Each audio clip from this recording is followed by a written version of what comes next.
নমস্কার বন্ধুরা, চৈতালি রান্নাঘরে আপনাদের সবাইকে সাদর আমন্ত্রণ। সবাইকে জানাই শুভ নববর্ষ।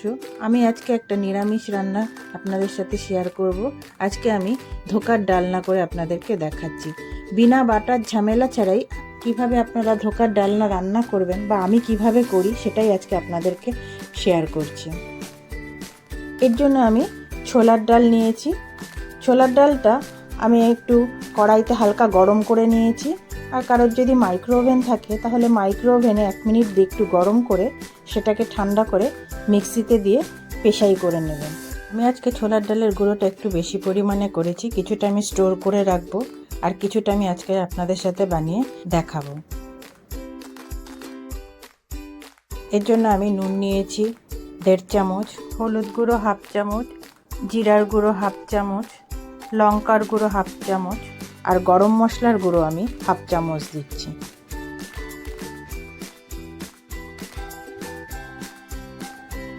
আর চিনিটাও আমি 1 চামচ দেব।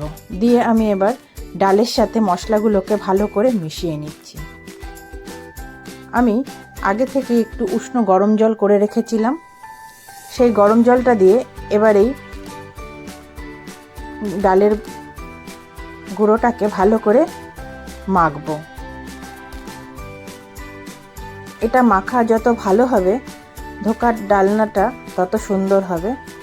আপনারা হয়তো ভাববেন ধোকা এটা আবার এমন কি, এটা তো আমরা সবাই বানাতে জানি। হ্যাঁ, আমরা সবাই কম বেশি বানাতে জানি, কিন্তু ডাল বাটার ঝামেলার জন্য আমরা অনেকেই ধোকা রান্নাটা অ্যাভয়েড করে থাকি। কিন্তু এরকমভাবে যদি ডালটা গুঁড়ো করে রেখে দেন তাহলে কিন্তু ধোকা খুব তাড়াতাড়ি বানাতে পারবেন। যাই হোক, গল্প করতে করতে আমি ডালটা মেখে ফেলেছি। দেখুন, আমার ডালটা মাখতে 1.5 কাপের মতো জল লেগেছে। আর আমি ডালটা কিন্তু খুব পাতলা করেও মাখছি না, আবার খুব শক্ত করেও না, একটু কাদা কাদা ধরনের মেখে নিচ্ছি। আর অন্যদিকে আমি কড়াই বসিয়ে দিয়েছিলাম। কড়াইটা আমার গরম হয়ে গেছে। তাতে আমি কালো জিরা ফোড়ন দিয়ে দিয়েছি। এই কালো জিরা আপনি ডাল মাখার সময়ও দিতে পারেন। আমি সেই সময় দিইনি, এখন দিচ্ছি, এতে কোনো অসুবিধা হবে না। আর একটু আপনি হিং ফোড়ন দিতে পারেন, ওটাও আপনি ডালে মাখার সময় দিতে পারেন, কিন্তু আমি এই সময় দিই। আর হিংটা অপশনাল সম্পূর্ণ, কারোর যদি গন্ধ ভালো না লাগে সে এটা স্কিপ করতে পারেন, আমি দিয়ে থাকি। যাই হোক, এবার আমি ডালটাকে কড়াইয়ের মধ্যে দিয়ে ভালো করে নাড়াচাড়া করতে থাকবো। এটা কিন্তু আমি দিতে বেশি দেরি করব না, তাহলে এটা শুকনো আবার একদম শুকনো হয়ে যাবে, তখন আবার ওটাকে মাখতে হবে। তাই আমি কড়াইটা ওই জন্যই আগে থেকে বসিয়ে রেখেছিলাম। যাই হোক, এটাকে দিয়ে আমি ভালো করে নাড়াচাড়া করতে থাকবো যতক্ষণ না ডালের জলটা পুরো টেনে যাবে আর এটা শক্ত হয়ে আসবে। এটাকে ভালো করে নাড়াচাড়া করতে করতে এক সময় দেখা যাবে ডালটা একদম বেশ শক্ত হয়ে আসছে আর ডালটা এক জায়গায় একটা আটার দলার মতো হয়ে আসছে। তখনই আমাকে বুঝতে হবে মোটামুটি আমার ধোকার রেডি হয়ে গেছে। দেখুন, আমি এটা বারবার কিন্তু নাড়াচ্ছি। এটাকে বারবার করে নাড়াতে হবে, কেননা না হলে ধরে যেতে পারে। দেখুন, আমার ডাল কিন্তু প্রায় হয়ে এসছে। এই যে নাড়াচাড়া করছি, কিন্তু এক জায়গায় একটা দলা হয়ে আসছে, আটার দলার মতো হয়ে আসছে। এই সময় আমি একটু ঘি ছড়িয়ে দেব।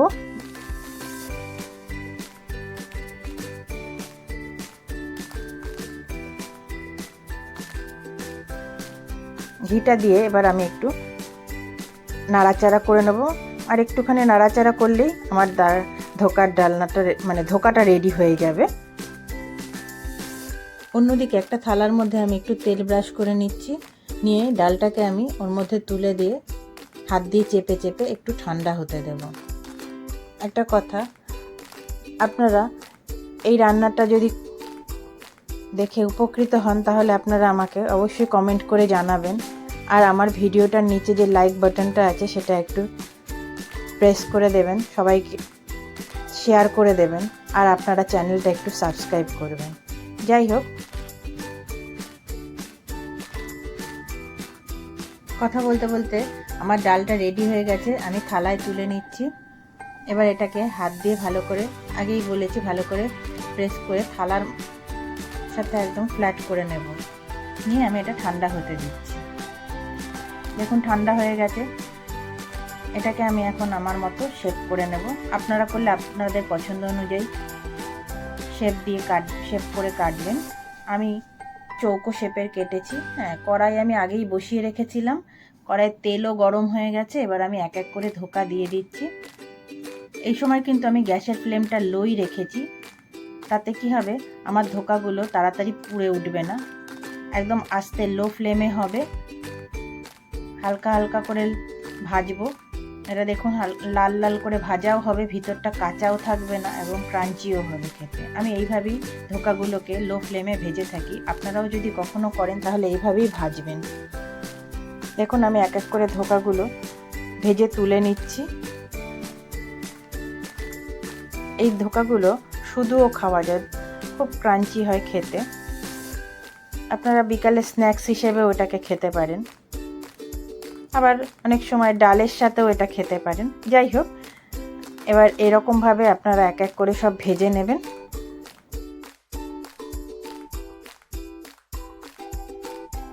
দেখুন আমার সবকটা ধোকা ভাজা হয়ে গেছে। আর অন্যদিকে আমি আলু ভাজতে বসিয়ে দিয়েছি কড়াইতে, আর একটা মশলা তৈরি করে নিচ্ছি আলু ভাজা হতে হতে। আমি একটা টমেটো পেস্ট করে নিয়েছি, তাতে 1 চামচ আমি আদা বাটা দেব, জিরার গুঁড়ো দেব 1 চামচ, ধনের গুঁড়ো দেব 1 চামচ,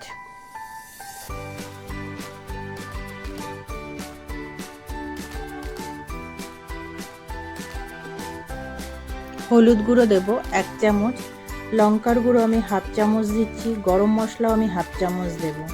দিয়ে ভালো করে মশলাটা মেখে নিয়ে তার মধ্যে আমি 3-4টে কাঁচা লঙ্কা দিয়ে দেব। ঝালটা আপনারা আপনাদের পছন্দ অনুযায়ী দেবেন।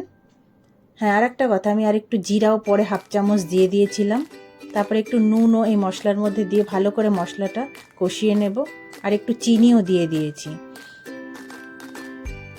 দিয়ে এর মধ্যে আমি একটু সামান্য জল দিয়ে দেব।